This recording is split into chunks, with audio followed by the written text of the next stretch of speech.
Good morning, all of you. How are you? Hope you all are fine. Today's our topic is prospectus. Prospectus क्या है? It refers to all documents which contain all the relevant information to the issue and through which the company invites and public to apply for share, debenture, etc. Prospectus जो है वो ये एक document है जो कि सारी इंफॉर्मेशन अपने अंदर रखता है, जो कि कंपनी से रिलेटेड, शेयर को इशू करने से रिलेटेड, लोगों को शेयर डिबेंचर के लिए इनवाइट करने के लिए जो ज़रूरी इन्फॉर्मेशन होती है वो सारी इन्फॉर्मेशन जो है प्रोस्पेक्टस के अंदर इंक्लूड होती है, ये कंटेन करता है। प्रोस्पेक्टस जो है एक थर्ड डॉक्यूमेंट है हमारा। जब फॉर्मेशन ऑफ कंपनी था तो उसमें हमारा सबसे पहला जो था मेमोरेंडम ऑफ एसोसिएशन, सेकंड हमारा था आर्टिकल ऑफ एसोसिएशन, तो तीसरा जो डॉक्यूमेंट है हमारा वो क्या है? प्रोस्पेक्टस। प्रोस्पेक्टस जो है जो भी पब्लिक कंपनी अपने शेयर्स को इशू करना चाहती है, पब्लिक से कैपिटल इकट्ठी करना चाहती है, कलेक्ट करना चाहती है, तो उसके लिए उसको प्रोस्पेक्टस इशू करना ज़रूरी होता है। जैसे आप स्कूल का, कॉलेज का किसी में भी एडमिशन लेते हैं तो उसका प्रोस्पेक्टस लेते हैं, इसी तरह से कंपनी के शेयर को परचेज़ करने के लिए भी उसकी कंपनी का जो है प्रोस्पेक्टस लेना पड़ता है। उसके बाद जो कंपनी के प्रोस्पेक्टस में होता क्या है, कंपनी से रिलेटेड सारी इन्फॉर्मेशन उसके अंदर आपको मिल जाएगी। उसके साथ साथ जो एक एप्लीकेशन फॉर्म होता है जो शेयर्स की इनवाइट के लिए होता है, मींस जो पर्सन शेयर ख़रीदना चाहते हैं वो एप्लीकेशन फॉर्म फिल करते हैं और उसको बताए गए बैंक में विद मनी, शेयर की एप्लीकेशन मनी के साथ डिपॉजिट जो है बैंक में करा दिया जाता है। और कंपनी जो है उस कंपनी ही खुद बताती है कि कौन से बैंक में कराना है। तो इस सारी चीज़ों से रिलेटेड जो इन्फॉर्मेशन आपको इसमें गिवन होगी। प्रोस्पेक्टस जो है एक पब्लिक कंपनी के लिए कंपलसरी होता है अगर उसको इशू करना है। तो प्राइवेट कंपनी के केस में तो बिजनेस जो है आफ्टर इनकॉर्पोरेशन, प्राइवेट कंपनी के केस में आफ्टर इनकॉर्पोरेशन वो बिजनेस को कमेंस कर सकते हैं, स्टार्ट कर सकते हैं। But for a public company it is necessary to collect capital. If a public company collect capital from the public it will have to issue the prospectus. Next हमारा है object of prospectus. Object क्या है? Prospectus को issue करने का क्या उद्देश्य है? तो सबसे पहले हमारा है to invite the public to purchase share and debenture. बता चुके हम कि पब्लिक को इनवाइट करने के लिए हमारा मेन मकसद होता है।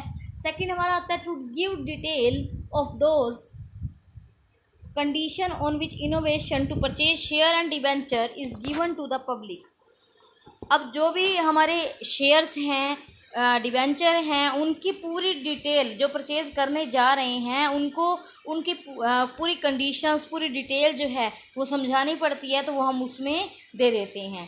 थर्ड पॉइंट है to declare that the promoter will be liable for the information contain in the prospectus. और ये भी इसमें डिक्लेयर कर दिया जाता है कि जो भी काम हो रहे हैं कंपनी में, तो जो भी प्रोस्पेक्टस में लिखा है उन सब के लिए कौन पर्सन जो है, प्रमोटर जो है कौन है और वो रिस्पॉन्सिबल होंगे। नेक्स्ट हमारा आता है इसमें नीड फॉर प्रोस्पेक्टस। प्रोस्पेक्टस की नीड क्या है?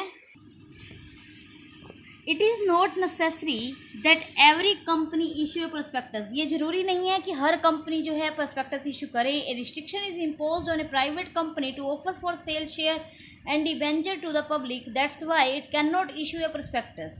तो जो है एक पब्लिक कंपनी जो है उसको शेयर इशू करने पड़ते हैं, लेकिन प्राइवेट कंपनी जो है उसको शेयर और डिबेंचर को इशू करने के लिए लोगों को प्रपोजल नहीं देना पड़ता है या उनको इम्पोज जो है नहीं करना पड़ता है, इसलिए वो जो है प्रोस्पेक्टस इशू नहीं करती है। It can not issue a prospectus, but for a public company limited by shares it is necessary before issuing a prospectus and allotting share to forward a prospectus of statement in lieu prospectus. तो public company के case में जब share को हमको public company के share में जब shares को इशू करना होता है या डिबेंचर को इशू करना होता है तो पब्लिक कंपनी को प्रोस्पेक्टस इशू करना ज़रूरी होता है, कंपलसरी होता है।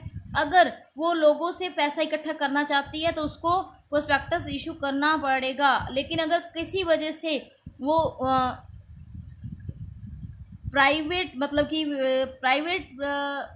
यूज़ करके हम कह सकते हैं कि पब्लिकली ज़्यादा वो शो नहीं करना चाहते तो वो statement in lieu of prospectus जो है इशू करके प्रोस्पेक्टस के स्थान पर instead of the prospectus they send A statement in lieu of prospectus, वो शेयर इशू कर सकते हैं। कहने का मतलब ये है कि अगर कोई पब्लिक कंपनी है, किसी रीजन से वो ज़्यादा थोड़े ही शेयर्स को इशू करना चाहती है और वो प्राइवेटली करना चाहती है, ज़्यादा पब्लिक में नहीं बताना चाहती, तो वो उसको प्रोस्पेक्टस के स्थान पर स्टेटमेंट इन लियो प्रोस्पेक्टस जो है वो इशू करना पड़ेगा और उसकी कॉपी जो है वो सबमिट करानी पड़ेगी रजिस्ट्रार के पास।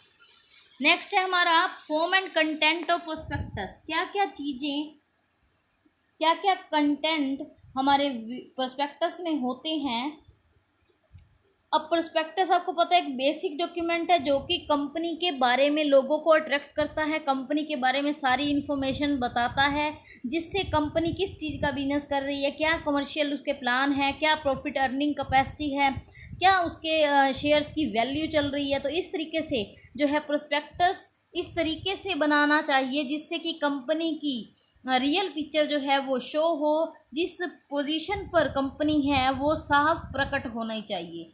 तो यहाँ पर बात आती है कि कंपनी में प्रोस्पेक्टस में कौन कौन सी बातों का वर्णन किया जाता है। तो सबसे पहले हमारा आता है main objects of the company and signatories of the memorandum of association. अब कंपनी के मेन ऑब्जेक्टिव क्या हैं, मीन्स कंपनी बनाने का मेन पर्पज क्या है, और कंपनी के मेमोरेंडम पर सिग्नेचर करने वाले means signatory of the memorandum कौन पर्सन हैं, उनके नेम क्या हैं, उनका एड्रेस क्या है, उन्होंने कितने शेयर्स परचेज किए हैं, उन सब का वर्णन जो है इसके अंदर मिलता है। सेकंड हमारा पॉइंट आता है शेयर कैपिटल। शेयर कैपिटल क्या होता है कि कंपनी की शेयर कैपिटल कितनी है। कंपनी अपने लाइफ टाइम में जितने के शेयर इशू करती है हम उसको कहते हैं ऑथोराइज कैपिटल। ऑथोराइज कैपिटल कितनी है उसका वर्णन मीन्स लाइफ में, पूरी लाइफ में कितने शेयर्स को इशू करेगी, और उसके बाद इशूड कैपिटल कितने इशू हो चुके, अब तक कितने इशू हो चुके। ऑथोराइज कैपिटल जो होती है वो बताई जाती है, ओनली रजिस्ट्री कराई जाती है कि रजिस्टर्ड कराया जाता है उसको कि इतने की लाइफ टाइम में वो इशू करना चाहती है। इशूड कैपिटल जिसके लिए लोगों ने आपको अमाउंट दे दी है, कैपिटल इकट्ठी हो चुकी है। सेकंड हमारा पॉइंट आता है इसमें type of share, number of each type of share and power of the share holder. Shares कौन कौन से टाइप के होंगे, जैसे इक्विटी शेयर्स होते हैं, प्रेफरेंस शेयर्स होते हैं, तो कौन से टाइप के शेयर्स होंगे और कितने नंबर का कितने शेयर हैं। मतलब कि अगर मैं कहूँ कि मेरे पास दोनों शेयर हैं, इक्विटी वाले भी हैं प्रेफरेंस वाले भी हैं, तो इक्विटी वाले के कितने 1000, 2000, 5000 कितने और कितने रुपए का एक, और ऐसे ही प्रेफरेंस शेयर के कितने और उनके कितने ईच के। इसी तरह power of the share holder, मतलब कि जो शेयर होल्डर होंगे उनकी क्या राइट हैं, क्या उनके पास अधिकार हैं। थर्ड हमारा पॉइंट आता है if redeemable preference share are issued their number, date and procedure of their redemption. जो भी हमने रिडीम किए हैं कर रहे हैं हम शेयर, मतलब कि प्रेफरेंस शेयर को इशू करने के बाद जब रिडीम किया जाएगा तो वो किस तरीके से किया जाएगा, क्या उसके पीछे रिडम्पशन के पीछे प्रोसीजर रहेगा, कौन सी डेट को किए जाएंगे, उन सब का वर्णन भी जो है हमको पहले ही देना होता है। नेक्स्ट है हमारा इसमें मैनेजरियल पर्सनल।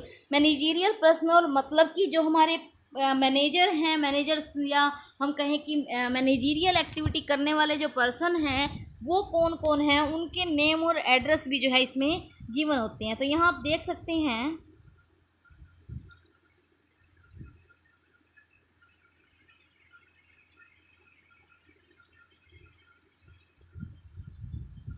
डायरेक्टर ऑफ और प्रपोज डायरेक्टर्स।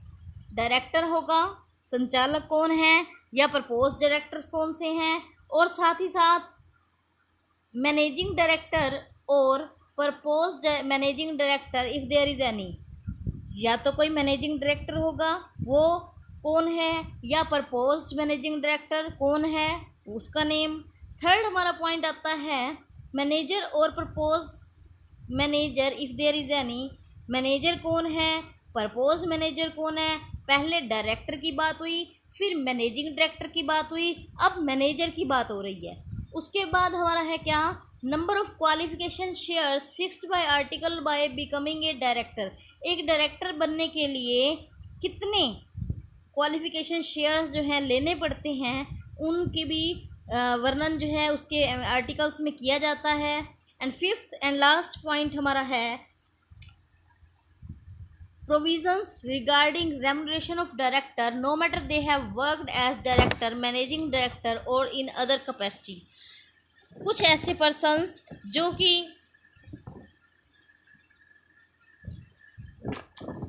भी हमारे प्रोविज़न, जैसे कि कोई डायरेक्टर्स हैं जिनको हम रेमुनरेशन दे रहे हैं, वो काम जो हैं उसी तरीके से कर रहे हैं जैसे कि डायरेक्टर हो, मैनेजिंग डायरेक्टर हो, अदर कैपेसिटी हो, लेकिन वो डायरेक्टर प्रॉपर नहीं है। हम कह सकते हैं कि उनको हम सैलरी देकर, रेमुनरेशन देकर जो है काम ले रहे हैं। तो ऐसे पर्सन्स के भी जो है उनका वर्णन जो है इसमें किया जाएगा। नेक्स्ट हमारा आता है मिनिमम सब्सक्रिप्शन। मिनिमम सब्सक्रिप्शन क्या होता है, वो अमाउंट जो कि बिजनेस स्टार्ट करने से पहले इकट्ठी कर ली जाती है, वो हमारी क्या कहलाती है, मिनिमम सब्सक्रिप्शन। तो वो अमाउंट कितनी होगी उसका वर्णन भी यहाँ किया जाएगा। नेक्स्ट आता है opening of subscription list. The time of opening of the subscription list shall not be earlier before the expiry of 5th day from the date of issuing prospectus. यहाँ पर जो सब्सक्रिप्शन की लिस्ट ओपन होने का time है वो prospectus issue करने के 5 दिन पूरे हो जाने पर, मीन्स 5th डे जो है स्टार्ट होने से पहले का नहीं हो सकता है। मतलब कहने का है कि 5 डे पूरे होने के बाद ही जो है वो सब्सक्रिप्शन लिस्ट जो है वो ओपन की जाती है। नेक्स्ट है हमारा application and allotment money. Application की मनी कितनी रहेगी पर शेयर पर, और उसकी अमाउंट जो है कब देनी होगी, और अलॉटमेंट की मनी क्या रहेगी, इन सब का वर्णन जो है हम यहाँ पर करते हैं। उसके साथ साथ अगर कोई प्रोस्पेक्टस लास्ट 2 ईयर से जो है इशू किया गया हो, then the particular of subscribed and lottery share should be given. तो उन जिन लोगों ने एप्लीकेशन दी थी, शेयर जिनको अलॉट किए गए थे, सब्सक्राइब किए गए थे, उनका भी नेम जो है वो देना होगा। मींस कहने का है कि जो भी शेयर्स हम इशू कर रहे हैं, अगर अब इशू कर रहे हैं तो उसमें एप्लीकेशन की और अलॉटमेंट की जो मनी है उसको बताना होगा, और साथ ही साथ जो पिछले 2 साल के अंदर जो हमने इशू किए थे प्रोस्पेक्टस, उसमें जिन लोगों ने हमसे शेयर परचेज़ किए हैं या शेयर हमसे लिए थे, उनकी अलॉटेड जिन पर्सन को हमने शेयर अलॉट किए थे या सब्सक्राइब किए थे, उन लोगों के द्वारा जो एप्लीकेशन दी गई थी, उन पर्सनस के नेम भी जो है हम यहाँ पर बताएंगे। नेक्स्ट हमारा आता है 7th point, share and debenture issued for consideration other than cash. Cash के अलावा आप किसी कंसिडरेशन अदर देन में मीन्स आप कैश ना देकर कोई बदले में बिल्डिंग, फर्नीचर, मशीनरी कुछ भी जो है वो परचेज जो है कर सकता है। तो उस केस में हम बता सकते हैं कि शेयर और डिबेंचर पर जब मनी ना लेकर तो बदले में कितना जो है हम ले सकते हैं,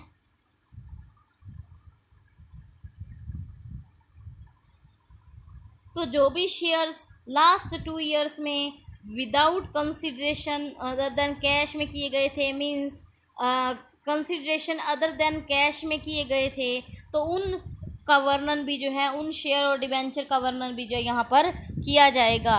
नेक्स्ट हमारा आता है क्या, और ये भी बताया जाएगा कि जो शेयर्स इशू किए गए थे वो फुली पेड हैं या पार्शली पेड हैं, इन सब बातों का वर्णन जो है हम यहाँ पर करेंगे। नेक्स्ट हमारा आता है शेयर प्रीमियम। प्रोस्पेक्टस के इशू होने पर, जो भी प्रोस्पेक्टस की डेट थी उसमें इशू होने से पहले के जो 2 साल में जितने भी शेयर इशू किए गए थे, अगर वो प्रीमियम पर किए गए हैं तो उनका वर्णन भी किया जाएगा। अब प्रीमियम होता क्या है ये बात आप ध्यान से समझेंगे।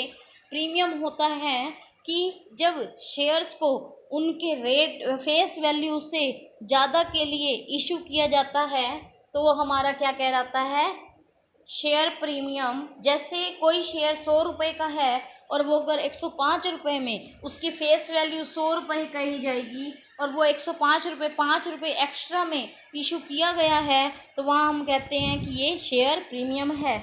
नेक्स्ट हमारा आता है क्या, under writers. If share and debenture are issued with the help of underwriter, then the name of the underwriter and the economic condition in the opinion of the director, meaning thereby whether the source of the underwriter are enough to fulfill their obligations। अगर कोई भी shares और debenture को issue करने के लिए underwriter की help ली जाती है तो उन अंडरराइटर्स के नेम और उनकी जो राय है, हम कह सकते हैं कि उनकी ओपिनियन जो है उसको भी इसमें बताना होगा। नेक्स्ट हमारा है कि प्रीलिमिनरी एक्सपेंसेस। प्रीलिमिनरी एक्सपेंसेस क्या हैं, जो भी शेयर्स को इशू करने से पहले जो भी खर्चे किए जाते हैं तो वो एस्टिमेटेड अमाउंट बतानी होती है और जिस जिस पर्सन ने जो जो खर्च किया उनके नेम या जिस जिस व्यक्तियों को वो अमाउंट जो है देनी है वो पर्सन के नेम जो है इसमें दिए जाते हैं। नेक्स्ट हमारा आता है प्रमोटर्स। प्रमोटर्स कौन होते हैं, जो भी हमारे बिजनेस को बनाने में पूरा योगदान देते हैं तो उनको कितनी अमाउंट जो है देनी है, amount to be given to the promoters. Promoters को कितनी अमाउंट जो पे करनी है, apart from this the extent of interest of the promoters in the company, और जो भी उनके प्रमोटर्स का कितना शेयर जो है, कितना इंटरेस्ट जो है वो उसमें एक्सटेंड करने में है या आगे रहेगा तो वो भी यह है पहले ही बता देना होगा। ऑडिटर्स। ऑडिटर्स कौन है, कंपनी के जो अकाउंट चेक करते हैं वो कहलाते हैं ऑडिटर। तो ऑडिटर कौन होंगे, उनका पूरा डिटेल या उनकी पूरी डिटेल और नेम, एड्रेस, उनको क्या फ़ीस देनी जाएगी या देनी चाहिए वो पहले से ही स्पष्ट कर दिया जाएगा। Apart from these the fix place and time where account audited by the auditor can be inspected should be written. ये भी पहले ही बता दिया जाएगा कि कौन सी जगह पर या किस टाइम पर उनसे जो है अकाउंट्स चेक करवाए जाएंगे। नेक्स्ट हमारा आता है डिटेल ऑफ बिजनेस। बिजनेस की फुल डिटेल, जैसे कि business of the company, its scope, its business is already in existence. It must be stated that when the business has been in existence, if a company wants to purchase an existing business which has not completed 3 years, then the actual period of the business shall be indicated। तो यहाँ पर जो है ये point कि business से related पूरी detail जो है पहले से जो चली आ रही है, तो कितने टाइम से पहले से बिजनेस चल रहा है आपका, और क्या उसको जो करंट वैल्यू जो है उसको कोई परचेज़ करना चाहे तो क्या रहेगी, और अगर अभी उसको 3 साल नहीं हुए हैं तो उस पॉइंट में मतलब कितना टाइम हो चुका है वो सारा इंडिकेट, एक्चुअल पीरियड जो है उसका इंडिकेट करना होगा। नेक्स्ट हमारा आता है प्रॉपर्टी एक्वायर्ड। कौन कौन सी प्रॉपर्टी, कौन कौन सी एसेट्स परचेज की हुई हैं, detail of the property to be purchased, name and address of the sellers they will be paid cash or payment will be made by issue of share or debenture. If any property is taken on lease, then in seller's column name of the property giving lease should be written. मतलब कि कौन कौन सी property जो है हमने purchase की हुई है और किससे सेल करी थी जिसने, उसके नेम एंड एड्रेस, और इसके अलावा हमने उनको कितना कैश पे कर रखा है, या कोई शेयर पे किए हैं या डिवेंचर पे किए हैं, तो उन सब का वर्णन। और अगर कोई प्रॉपर्टी जो है हमने खुद ना परचेज करके लीज़ पर ली हो, लीज़ मतलब जैसे रेंट पे हम लेते हैं किराए पे, उसी तरह से लीज़ पर ली हो, तो उनका वर्णन भी जो है लीज़ पर देने वाले पर्सन का, जो हम कह सकते हैं कि सेलर होगा, उसका नाम भी यहाँ पर दिया जाता है। उसके साथ साथ यहाँ पर क्या होता है, रिस्ट्रिक्शन इन आर्टिकल्स। आर्टिकल्स में कौन कौन सी बातें जो है प्रतिबंध लगाए गए हैं। If in the company's article of association there is any ban on the presence of members in meeting, speaking, voting, right of transfer shares, or any ban of the company directors regarding the management of the company, then the nature of such ban should be explained clearly. तो जो ban right उनके authorities क्या है, क्या उनको मतलब कि transfer shares को कर सकते हैं या नहीं कर सकते हैं, तो इस तरीके की जितने भी वर्णन है वो यहाँ पर देना होगा। उसके बाद हमारा जो पॉइंट आता है कैपिटलाइजेशन ऑफ प्रॉफिट और रिजर्व, आप यहाँ देख सकते हैं 16th पॉइंट हमारा है कि कंपनी के the detail of capitalization of profits and reserve funds of the company and subsidiaries of companies, the profit generated from revaluation of the company's assets, method of their utilizations. तो company और उसकी जो भी helping हम कह सकते हैं कि सब्सिडरीज कंपनी हैं, उनका वर्णन, और उनके पास कितनी जो है फंड जो है सब मनी है, कितना फंड है, तो वो सारी चीज़ें, और उन कंपनी की जो एसेट्स हैं उनको रिवैल्यूएट करने का क्या मेथड रहेगा, किस तरीके से यूटिलाइज़ की जाएंगी, उनका मेथड जो है यहाँ पर वर्णन किया जाएगा। इसके साथ time and place of inspection, a time and place where company's balance sheet and profit and loss account can be inspected. जो भी ऐसा प्लेस है जहाँ कंपनी की बैलेंस शीट और प्रॉफिट एंड लॉस जो है इंस्पेक्शन उनकी की जाएगी, उनका वर्णन भी जो है यहाँ पर करना होगा। नेक्स्ट हमारा आता है क्या, मटेरियल कॉन्ट्रैक्ट। कोई भी contract under this date of each contract and name and address of each party involved in the contract are given, mainly those contracts which are related with seller of assets, brokers, legal advisor, foreign collaborators, etc., and which have been entered with more than 2 years of date of issue of prospectus। तो material contract में हम उन सब का वर्णन करेंगे कि कोई भी कॉन्ट्रैक्ट करे जाएंगे तो उनकी डेट क्या है, क्या उनके पार्टीज़ के नेम हैं, क्या उनके पार्टीज़ के एड्रेस हैं, और जो भी एसेट्स जिनसे परचेज़ की है, या सेलर हैं, हमारे ब्रोकर्स हैं, लीगल एडवाइज़र हैं, और जो भी हमारे फ़ॉरेन कोलैबोरेटर्स हैं, मतलब कि फ़ॉरेन से जो हमारे साथ कोलैबोरेट कर रहे हैं या हमको हेल्प कर रहे हैं, उन सब के नेम एड्रेस जो है वो देने होंगे। वो भी जो 2 साल से ज़्यादा के पहले के जो हैं, इशू करने से पहले के हैं, उनका नाम जो है इसमें दिया जाएगा। उसके बाद जो बात आती है वो है statement in lieu of prospectus की। Statement in lieu of prospectus क्या है? Statement in lieu of prospectus means जो प्रोस्पेक्टस के स्थान पर प्रिपेयर किया जाता है, जब प्रोस्पेक्टस इशू ना कर रहे हों तो वहाँ पर पब्लिक कंपनी को प्रोस्पेक्टस की जगह पर statement of in lieu of prospectus की कॉपी जो है वो रजिस्ट्रार के पास जमा करानी पड़ती है, तो उसको हम कहते हैं statement in lieu of prospectus. A company which has share capital but has not issued prospectus cannot issue share or debenture till the time in present statement Leo prospectus at least 3 days in advance prior to the allotment of share or debenture with the registrar। 3 दिन के अंदर जो है company को जब prospectus issue कर रही है तो 3 दिन पहले शेयर और ये अलॉट करने से 3 दिन पहले जो है उसको रजिस्ट्रार के पास फाइल अगर नहीं करती है तो उसको नहीं माना जाता है। मींस तो इशू करना जो है, इशू करने के लिए प्रोस्पेक्टस जो है या प्रोस्पेक्टस के स्थान पर जो स्टेटमेंट इन लियो प्रोस्पेक्टस जो है इशू कर रही है तो वो करना कंपलसरी होता है। तब तक वो अपने शेयर्स और डिबेंचर्स को अलॉट नहीं कर सकती जब तक वो उसकी कॉपी जो है रजिस्ट्रार के पास सबमिट नहीं करा देती। इसके बाद कौन कौन से पॉइंट्स, कौन कौन सी कंडीशंस इसके अंदर मेंशन होती हैं आप यहाँ देख सकते हैं। When A company with share capital has not issued any prospectus, एक कंपनी शेयर कैपिटल जो है इशू करना चाहती है तो बिना इशू किए प्रोस्पेक्टस इशू किए नहीं कर सकती है। अगर कोई when a private company has been converted into a public company, तो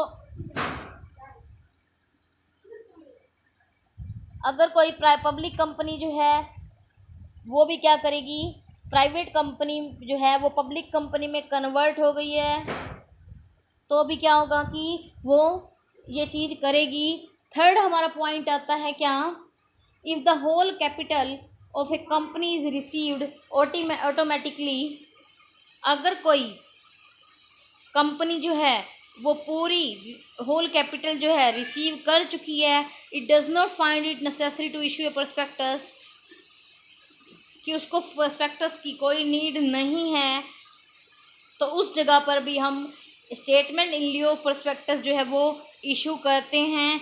फोर्थ हमारा पॉइंट आता है क्या, a company we does not issue it share and debenture to public initially but want to do it afterwards, एक company जो है वो अपने शेयर और डिबेंचर को पब्लिकली जो है इशू नहीं करना चाहती है, मींस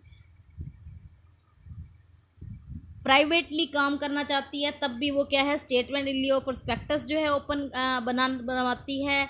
और when the company has sold its share और debenture to a person who will sell them to general public, एक पर्सन को जो अंडरराइटर होता है उसको अगर सेल कर देती है सारे शेयर्स और वो अंडरराइटर अपनी मर्जी से या अपने तरीके से जो है उसको लोगों को प्रपोजल देते हैं उसको इशू करने का, लेने का, तब भी उस केस में भी स्टेटमेंट इन लियो प्रोस्पेक्टस जो है वो इशू किया जाता है।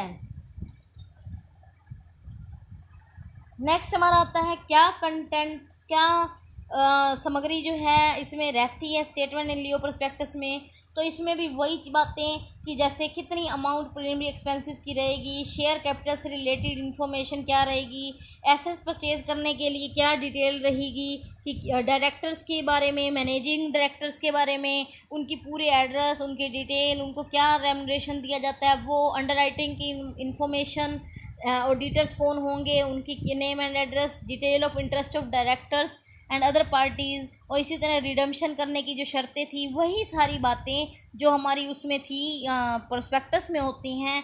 बस ये नाम आ जाता है कि प्रोस्पेक्टस की जगह पर एक और लियो प्रोस्पेक्टस बन जाता है, लेकिन वही सारी इन्फॉर्मेशन जो प्रोस्पेक्टस में होती हैं वो स्टेटमेंट इन लियो प्रोस्पेक्टस में भी गिवन होती हैं। लेकिन जो उसके बीच में कहते हैं कि अगर all the information which is given in prospectus is also provided in the statement in lieu prospectus, तो it is not present in front of general public, it is a foundation of the contract between the company and its shareholder. ये लोगों के सामने तो नहीं present किया जाता, लेकिन कंपनी और शेयर होल्डर के बीच में कॉन्ट्रैक्ट को दिखाता है, इसीलिए ये स्टेटमेंट लियो प्रोस्पेक्टस जो है वो इशू किया जाता है। और इसमें वो सारी बातें होती हैं जो शेयर होल्डर को ज़रूरी हैं एक कॉन्टैक्ट करने के लिए, समझने के लिए। तो आज हमारा ये चैप्टर जो है इस यहाँ पर कंप्लीट होता है। हम मिलेंगे नेक्स्ट चैप्टर में सोर्स ऑफ बिजनेस फाइनेंस। आज के लिए इतना ही। Thank you and bye bye, have a nice day.